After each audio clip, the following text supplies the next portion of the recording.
What was your first impression when you met Vladimir Putin for the interview? I thought he seemed nervous.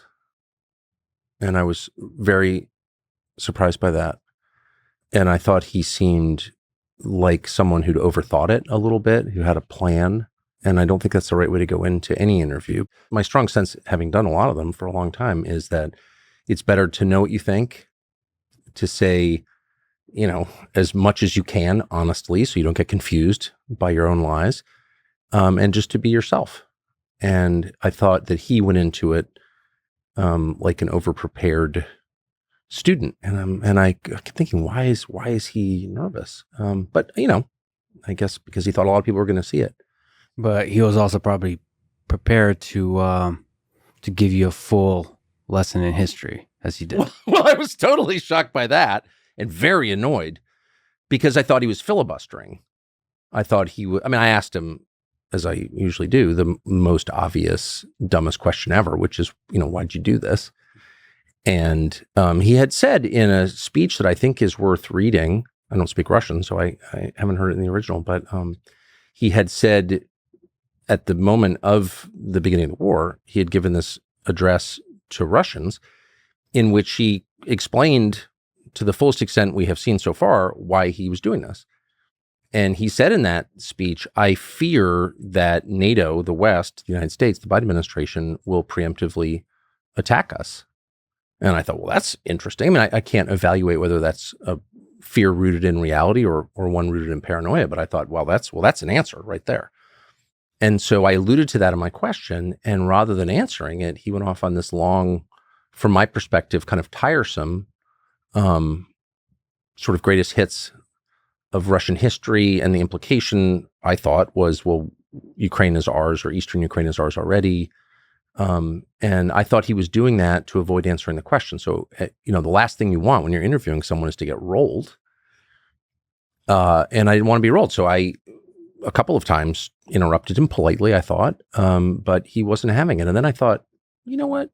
I'm not here to prove that I'm a great interviewer. It's kind of not about me.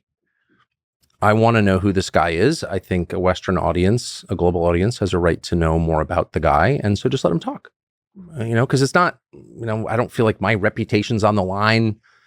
People have already drawn conclusions about me, I suppose, to the extent they have. I'm not interested really in those conclusions anyway.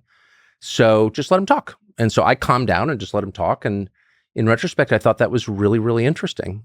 Whether you agree with it or not, or whether you think it's relevant to the war in Ukraine or not, that was his answer. And so it's inherently significant.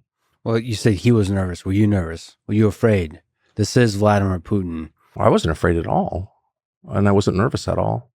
Did you drink tea beforehand? No, I did my normal regimen of nicotine pouches and coffee.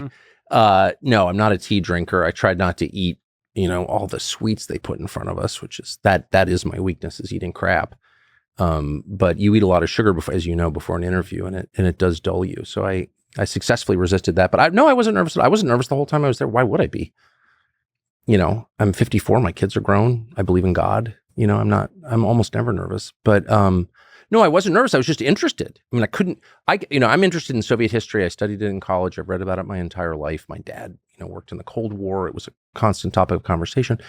And so to be in the Kremlin in a room where Stalin made decisions, either wartime decisions or decisions about murdering his own population, I just couldn't get over it. We were in Molotov's old office.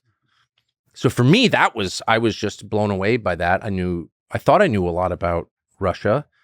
It turns out I knew a lot about the Soviet period, the 1937 purge trials, the famine in Ukraine. Like, I knew a fair amount about that, but I really knew nothing about contemporary Russia, less than I thought I did, it turned out. And, but yeah, I was just blown away by where we were. And that's kind of one of the main drivers at this stage in my life of it, that's why I do what I do, is because I'm interested in stuff and I want to see as much as I can and try and draw conclusions from it to the extent I can.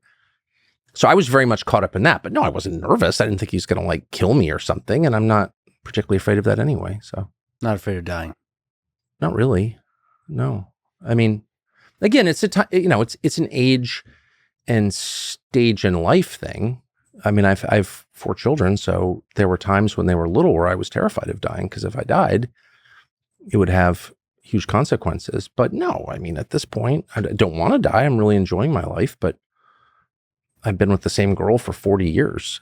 And I have 4 children who I'm extremely close to. Well, now 5, a daughter-in-law.